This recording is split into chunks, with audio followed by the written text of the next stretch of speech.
येईल का जुळून नाते? त्यांनाच आता धाकधूक वाटत होती. थोडीशी असेल तर आपण समजून घेऊ. जर आपल्याला पुढे वारस पण देणार नसेल तर काय करावं? त्यांच्या मनात वेगवेगळे विचार येत होते.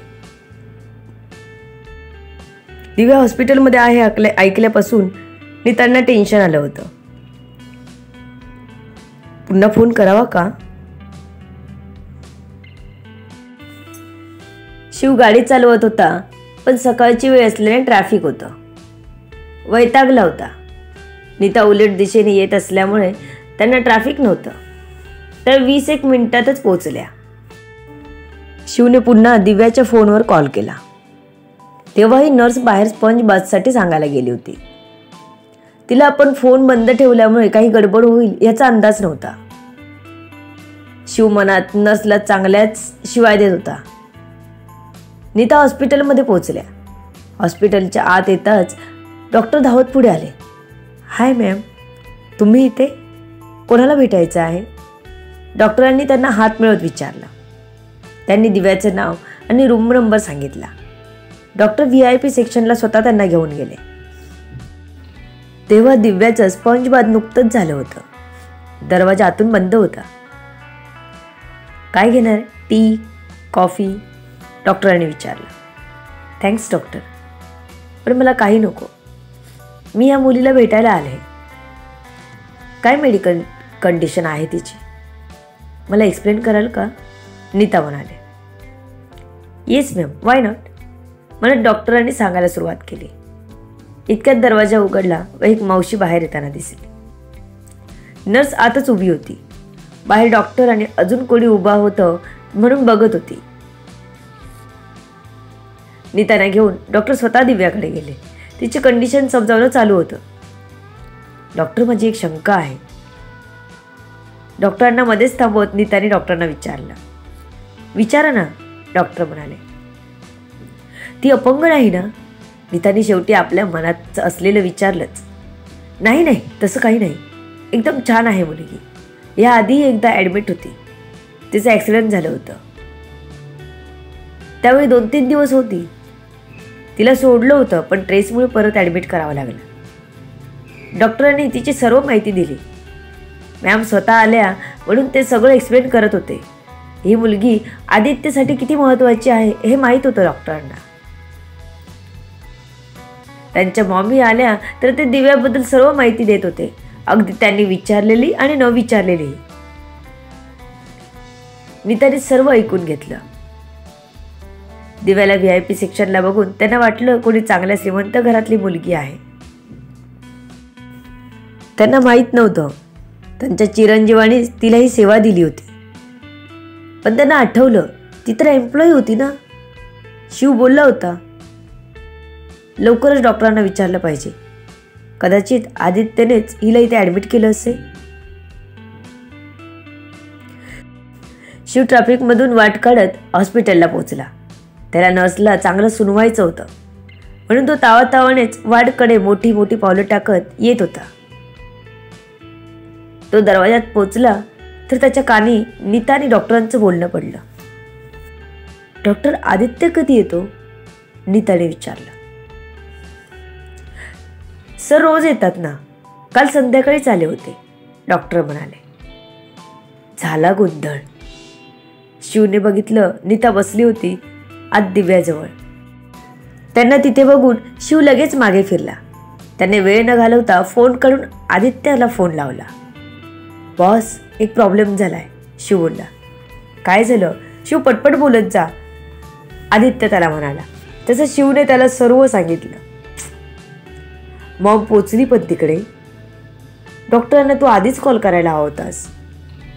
ठीक आहे, येतोय मी तिकडे. तू जा तिकडे बघ काय म्हणते मग, आदित्य म्हणाला आणि ड्रायव्हरला घेऊन तो हॉस्पिटलला जायला निघाला.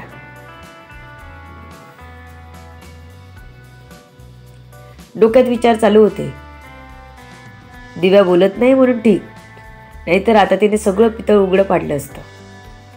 त्याची गाडी हॉस्पिटलमध्ये पोहोचली. तो उतरला आणि दिव्याच्या वॉर्डकडे चालू लागला. मॉमला आता त्याला फेस करायलाच लागणार होतं. दिव्याला सर्व ऐकायला येत होतं. कोणीतरी आपल्याला भेटायला आलं आहे. शब्द कानावर पडत होते. आपल्याबद्दल जाणून घेतलं जाते. मॉम. आदित्यने आत येताना अनिताना आवाज दिला आणि दिव्याचे कान टवकारले. मॉम. हा तर आदित्यचा आवाज होता. एकदम काटा उभा राहिल्याची आतून फिलिंग आली तिला. सगळ्यांचं लक्ष नीता आणि आदित्यकडे होता. त्यामुळे बंद डोळ्यामागे तिच्या कानांना सर्व ऐकू येतंय. तिच्या अंगावर काटा आला. इकडे कोणाचं लक्ष नव्हतं. आदित्य सरांची मॉम आली मला बघायला. दिव्याचं विचारचक्र चालू झालं. आदी आलास? नीताने विचारलं. मॉम तू इथे कशाला आलीस? आदित्यने विचारलं. काय करू? माझा मुलगा जिच्यासाठी पार वेडा झालाय. स्वप्न बघतो. झोपेत बेडवरून उडी खाली मारतो. मी मॉम म्हणून मला बघितलंच पाहिजे ना. आदित्यची मॉम असं म्हणाली आणि शिव डॉक्टर सहित सर्वच हसायला लागले. बेडवरून हसण्याचा आवाज आला तसा इतका वेळ दुर्लक्ष असलेली ती लगेच सर्वांच्या नजरेत आली. आदित्य लगेच तिच्याजवळ गेला. त्याच्या नजरेतली काळजी, प्रेम आणि तिला हसताना बघून झालेला आनंद सगळंच मॉम बघत होती.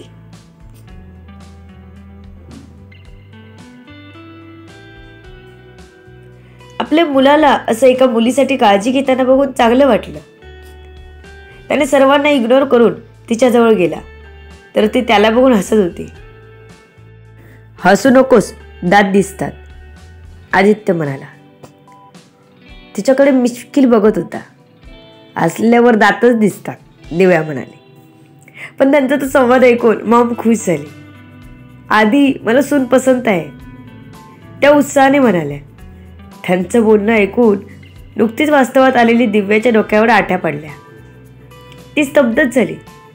तिचा हसरा चेहरा लगेच गंभीर झाला. आदित्यला तिच्यातला बदल लगेच दिसला. मॉम असं काही नाही, आदित्य थोडं मोठ्यानेच म्हणाला, जेणेकरून दिव्याच्या कपाळावर पडलेल्या आठ्या निघून जातील. आदी, मी तुझी मॉम आहे. तुला मी तुझ्या आधीपासून ओळखते. जेव्हा तुला समज नव्हती ना तेव्हापासून. माझ्या आदित्यने कोणत्याच मुलीला इतकं पॅम्पर केलेलं मी पाहिलं नाही. तुला कोणत्या मुलीसोबत पाहिलं नाही आम्ही. पण आज ती बोलली, ती शुद्धीत आली, याचा आनंद सगळ्यांपेक्षा जास्त मला तुझ्या चेहऱ्यावर दिसला. तेव्हा माझ्यापासून काहीच लपत नाही. आधी तू बॉस असशील, पण मी तुझी बॉस आहे. नीता त्याला म्हणाल्या. तसं आदित्य न बोलताच उठून वाटायला लागला. आता दिव्या रागवेल माहीत होतं. त्याने स्वतःहून काहीच सांगितलं नव्हतं, पण दिव्याला यातलं काहीच माहीत नव्हतं.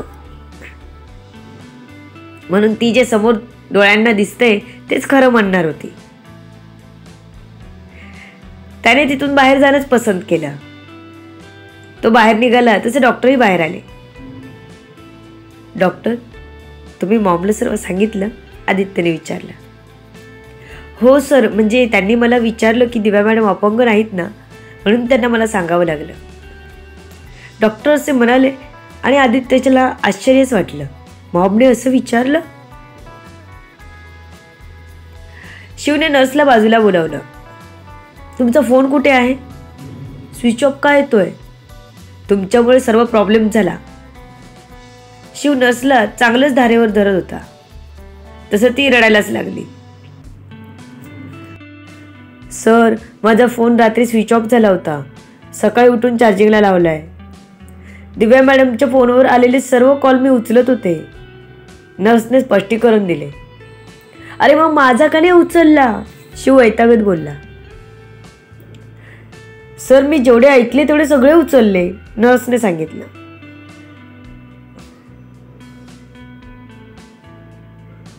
आत बसलेल्या मॅडमचा फोन आला तेव्हा त्यांना सर्व माहिती दिली. जर कोणी त्यांचं दुश्मन असतं तर काय केलं असतं तुम्ही? त्या आदित्याच्या मॉम आहेत म्हणून ठीक? शिवने असं विचारल्यावर नर्स गडबडली. तिची चूक लक्षात आली. सॉरी सर, नर्स म्हणाले. सॉरीचं काय करू? लोणचं घालू? तुमच्या एका चुकीमुळे किती सगळं मेस झाले माहीत आहे का तुम्हाला? आता नर्स काहीच बोलली नाही. जात आणि फोन चालू ठेवा. नर्स मान हलवत पुन्हा दिव्याजवळ आली. आदित्यची मॉम तिथेच बसली होती. काय ग आदित्यला तू कधीपासून आवडतेस? नीताच्या ह्या प्रश्नाने दिव्या चांगलीच खळबळून जागी झाली. मॅम काय बोलताय तुम्ही? खरंच असं काही नाहीये.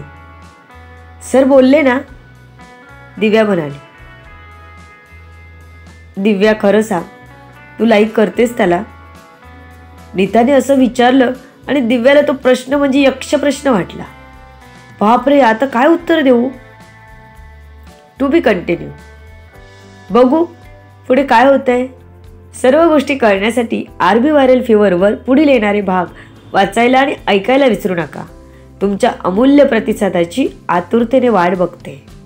लेखिका शब्दवेदी उर्फ संतोषी राणे पाताळे. धन्यवाद. निरनिराळ्या कथा ऐकण्यासाठी या चॅनलला सबस्क्राईब करा.